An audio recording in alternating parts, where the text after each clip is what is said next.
Olá,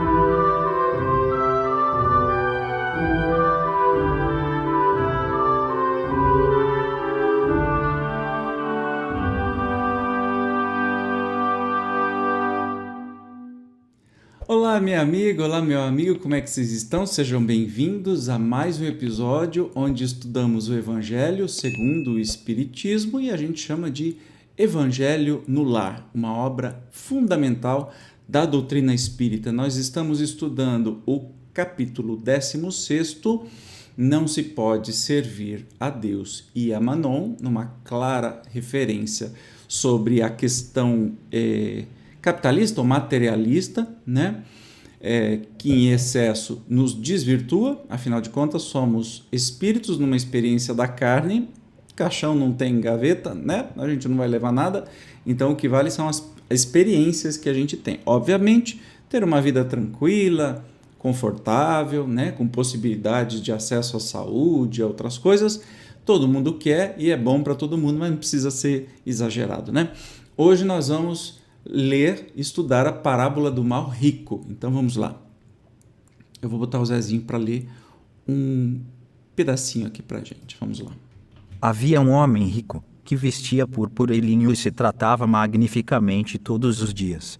Havia também um pobre, chamado Lázaro, deitado à sua porta, todo coberto de úlceras, que muito estimaria poder mitigar a fome com as migalhas que caíam da mesa do rico. Mas ninguém lhe as dava e os cães lhe vinham lamber as chagas.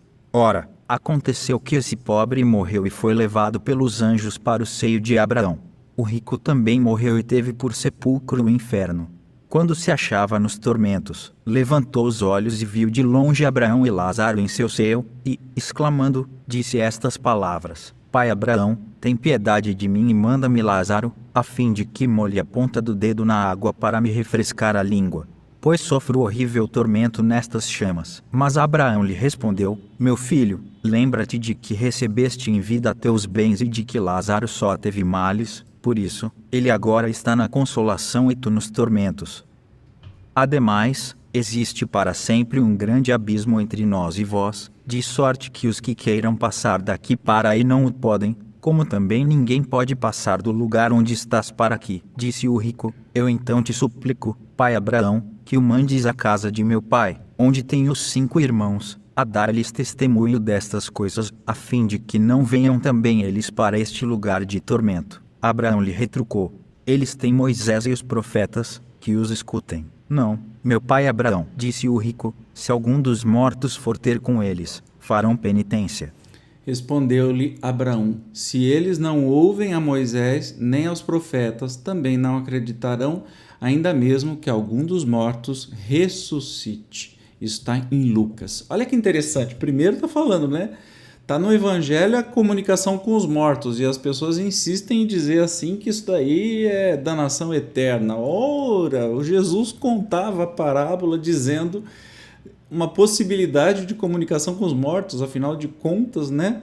O rico lá queria que o mendigo voltasse para falar com os parentes deles. O que é isso? É uma comunicação com os mortos, né? E aí ele dá uma referência, né, sobre o mal rico, ou seja, aquele que se vestia de púrpura e linho e se tratava magnificamente todos os dias, e tinha um pobre, o Lázaro, deitado à sua porta, cheio de úlceras, coberto de doenças, e que não via absolutamente uma migalha do que caía na sua mesa. Então aqui Jesus é muito claro, eu acho que assim, fica muito claro sobre a questão de que recompensa terão os materialistas, né? Eu acho ainda muito infantil a gente fazer as coisas por recompensa. A gente tem que fazer as coisas porque acredita o que é certo, o que deve ser feito, não esperando alguma coisa em troca. Porque também, quando você faz um negócio esperando, olha, eu vou fazer tudo direitinho, porque no céu eu vou ter um terreninho lá para construir minha casa. Não, né, gente? Aí continua sendo egoísmo, um egoísmo com umas pinceladas de bondade. A gente tem que fazer as coisas por ser o correto, as coisas a serem feitas, e não porque, como um cachorrinho amestrado, você vai esperar uma recompensa daqui no futuro. Mas Ficou muito claro com essa parábola as consequências de quem acumula demais e não olha para o outro, né? Porque tem gente que acumula demais e reparte, e que age, e que compartilha. Aí, ó, uma administração da riqueza maravilhosa, não tem nada com... É a acumulação. Nós estamos falando nesse capítulo inteiro sobre a acumulação, né? Esse mal rico que tinha uma vida maravilhosa e sequer olhava para a cara daquele que estava morrendo na sua porta, e que depois da morte, um estava no tormento e o outro estava do lado de Abraão, que é de importância, né? O pai para a cultura judaica. Então, Jesus, mais uma vez, traz aí uma referência muito clara contra o materialismo, e o que a gente pode chamar hoje, contra o capitalismo, né? Que a gente possa se perguntar sempre onde eu quero chegar.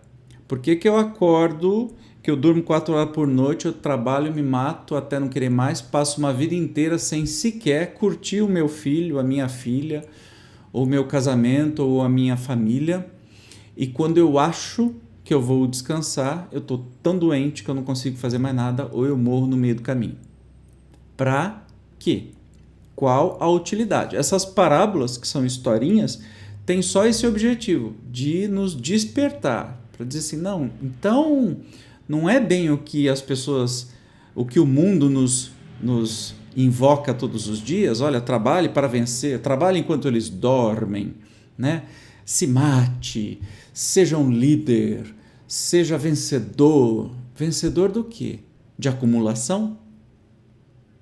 Porque certamente, se você for vencedor de acumulação, você é um perdedor de outras coisas. Você perdeu a vida da sua família, você perdeu as coisas que mais importam na sua vida porque você ficou investindo tempo em acumular. Mas aí, você volta para a vida espiritual. De que valeu essa experiência? Porque caixão não tem gaveta, né? E aí, serviu para quê? Que fique aí a pergunta para a gente refletir. Tá bom? No próximo episódio nós vamos continuar falando nesse capítulo, só que a parábola dos talentos. Aí entra de novo, né? A questão do talento se chamava uma moeda antigamente, mas aí fica a questão do que a gente está aplicando o nosso tempo, né? Se é para o material ou se é para o espiritual. É para o nosso crescimento como espírito ou só para saciar a nossa ganância terrena. Maravilhosa semana, eu te vejo no próximo. Tchau!